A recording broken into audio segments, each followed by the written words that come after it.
Hi, and welcome to Teaching Nonviolent Atonement. We have a very special guest with us today, Tony Jones. Tony, thank you for being with us. Happy to be here. Awesome. We are at Christianity 21 conference here in Denver, and Tony is an integral part of it, so thanks for putting this on. Yeah, here we sit in a Sunday school classroom.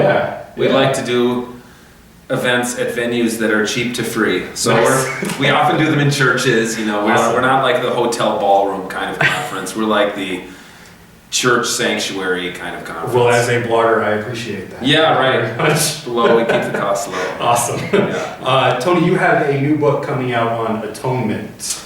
Yeah, the book is, the working title of the book is Did God Kill Jesus? Oh, wow. That's See awesome. what I'm saying? Yeah, I dig that. Okay, wow. well, then we have to, the publisher is not so keen on that title. Really? They think it's a little too in your face, and I'm like, that's kind of the point. Yeah, right. Right? This is one of the major questions that Christianity has to face in the future. Did God kill Jesus? And you are exploring the work of two major theologians in this book. Yeah, so here's the premise of the book. There are a lot of books on atonement out these days. Like everyone knows it's a big topic that needs to be solved. You've written an ebook on it. I've written an ebook on Atonement. it. Yep, that's right. There was a lot of Girard in there, and Moltman, and other people, and kind of trace the history. And I do some of that same work in this more popular book. Okay. And you know, there are a lot of books called Nonviolent Atonement, and like seems like there's a new book every kind of season. There are books on this. So it's a topic that a lot of people are conversing about. So the tack that I'm taking on my book is that with each of these theories of the atonement, there's a God behind the cross. Yeah. So what does penal substitution, I know what it says about our sinfulness and original sin, but who's the God who authored that event of the crucifixion? Or in the moral exemplar theory, who's the God behind the cross? So that's kind of the tack that I'm taking, which I hope will be a little new, a little innovative for people. And there just seems to be in the swath of Christianity that I'm a part of, progressive Protestantism, a lot of people are like, look, if there's a God, that God has to be loving, a loving God.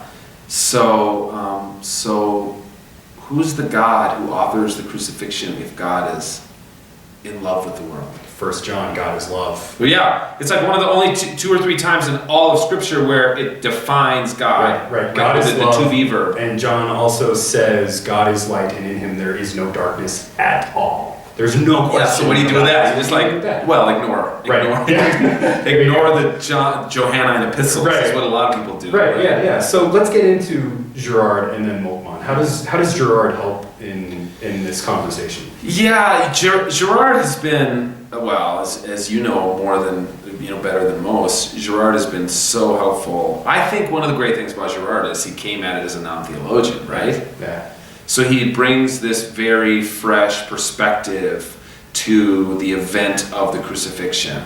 And you read his stuff and you're just like, it's the kind of person, you read his stuff and you're just reading going, yes. Like, and if anything, what I find interesting is here we are, where 30, 40 years into Girard's kind of proto-theological career or whatever, and now you're just starting to see critique of his position by theologians, like in academic journals. Some people are like, well, maybe the problem with Girard is So I think he's fascinating because he fits the crucifixion into a general anthropological human pattern. That's the interesting thing about Girard, is that he insists that he's doing anthropology. He's not doing theology. Oh my gosh, I've heard him on interviews saying I'm not a theologian. Right, yeah. It's up to us, the theologians, to take the anthropology of Girard and see what it means for what is the God behind the cross. Yeah. What I love about Girard is it's so common sense. Yeah. Like you read it or you hear it explained, and you hear it by some of the popularizers like James Allison or Brian McLaren or you guys. And you're like, oh, that just totally makes sense. Like, that's my experience of human life. It's like rivalry, violence, I want to stop, I can't stop, what is this? And I've explained it to middle school groups. Yeah. You know what I'm saying? And they're like, oh yeah, you're like, dude, two cavemen look at the same woman saying, me want woman, right. Other cavemen say, me want woman, and they hit each other with a club, and the winner gets the woman and drags her by her hair. And they've all like seen the Hagar, the horrible comic strips or whatever, and they're like, they get that kind of meme. Yeah. They live it every day in middle school and high school. Right? They get it. Yeah, isn't that right? They get it much easier than adults do. Where Moltmann comes in for me is then with the weakness of Girard, because he's not a theologian, is you want to be like, well, what does that say about God's omnipotence? Right. And then you start having to deal with stuff like, what's God's relationship with time? And Moltmann has some really intriguing answers. He taps Jewish Kabbalah for this idea of Zimsum and God's self-limitation, right? And I know that I'm going in this book. I know that I will be accused of the early church heresy of patripassianism, that the Father suffered when Jesus died. I'm like, pick your heresy. Well, I guess that's the one I'll pick. Awesome. Right? Yeah. Moltmann says it. Girard basically says it like the Father suffered when Jesus died. Well, this is one of the interesting things, because one of the things that's really hard for me about the cross is the whole thing where Jesus says, my God, why have you forsaken me?" Yeah. But what is that about? Well, this, to me, that actual verse is the pivot point of the entire biblical narrative. It's in fact that when Jesus says that, it's the pivot point of all cosmic history. Because here's what I think happened. I think that and again, I'm going to be accused probably of anthropomorphizing God too much in this book, but that God bound God's self to time. God's story is a story of self-limitation and humility in relation vis-a-vis the creation.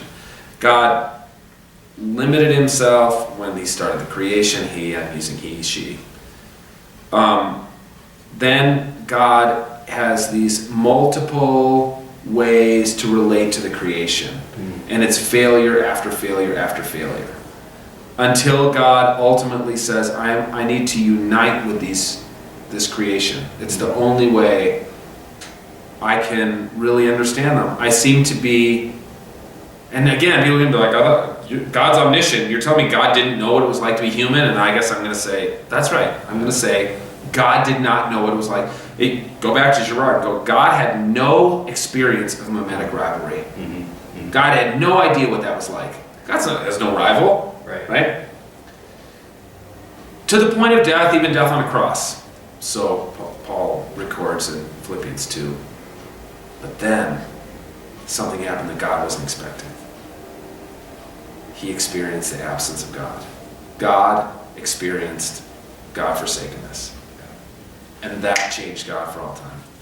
Oh my gosh, people are going to freak out, right? Yeah. You're saying God is bound by time, God's time is. You're saying that God didn't know something, God knows everything. These are theological gangplanks that I'm willing to walk. But this is my answer to that question. Yeah. God did not know.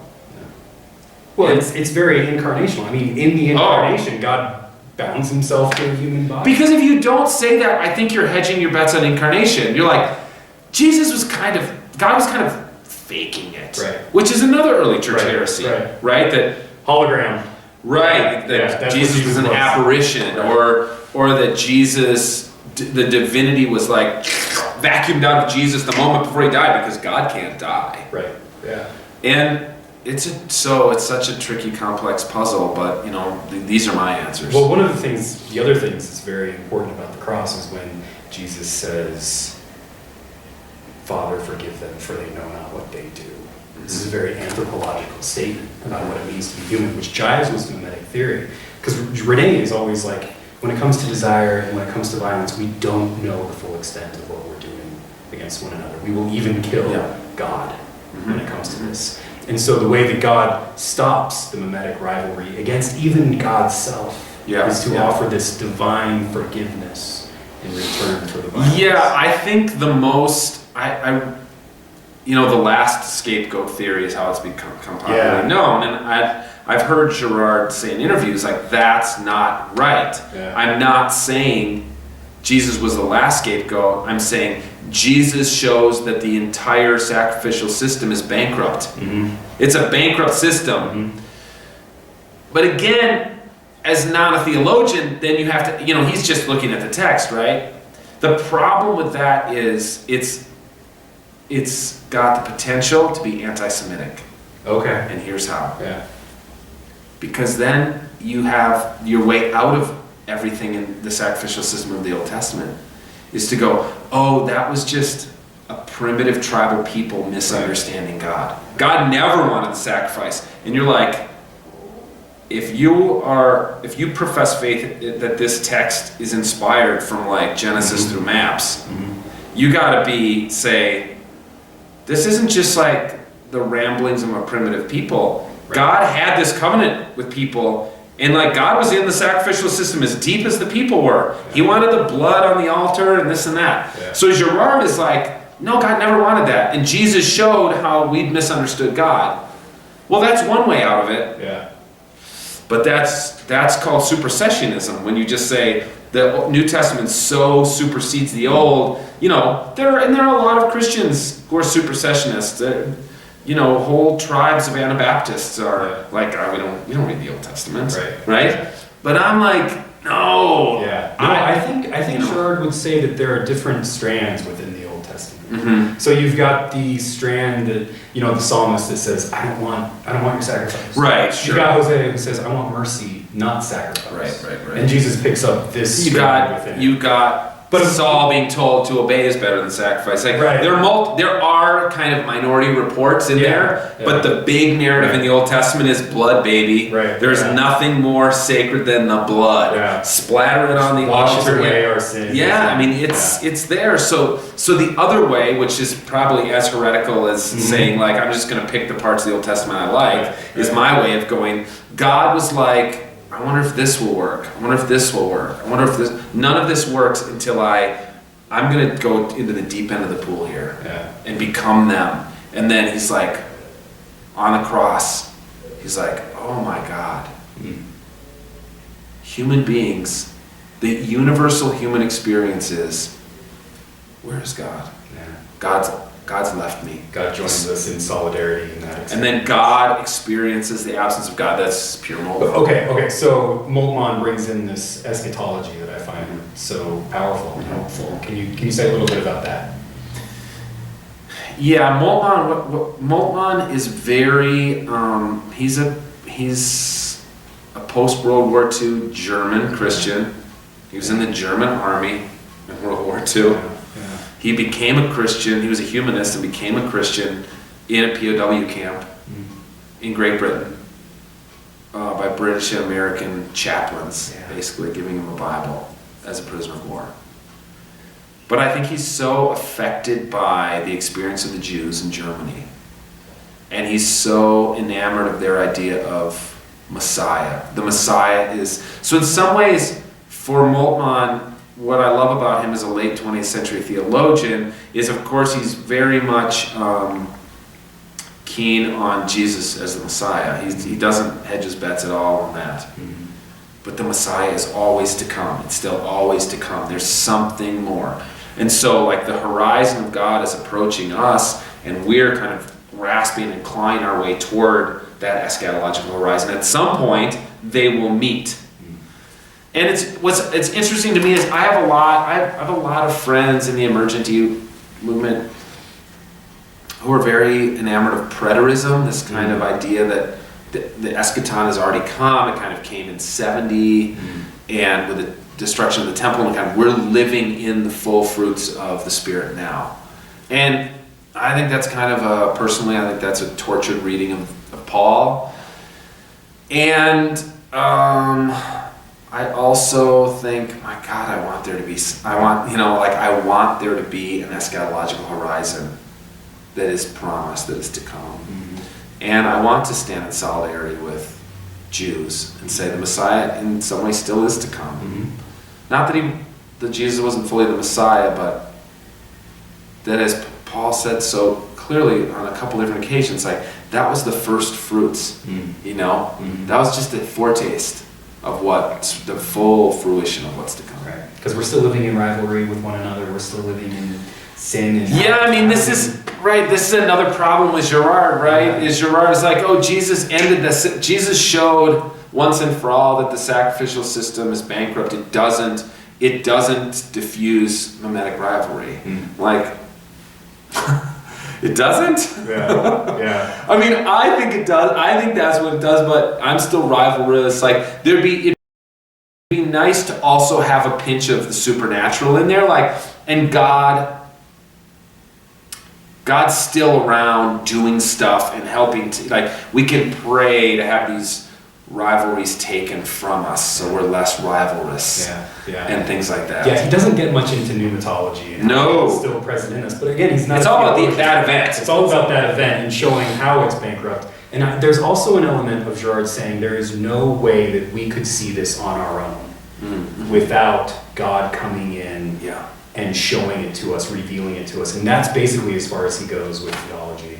Which, opening our eyes to the way it's good stuff. It's good stuff. But it leaves a lot of work left to be done. Yeah, it does. And I look forward to the future work that you will do. Oh, thanks. And I'm looking forward to the conference. It's going to be awesome. Yeah, thanks, Tony. All right. Well,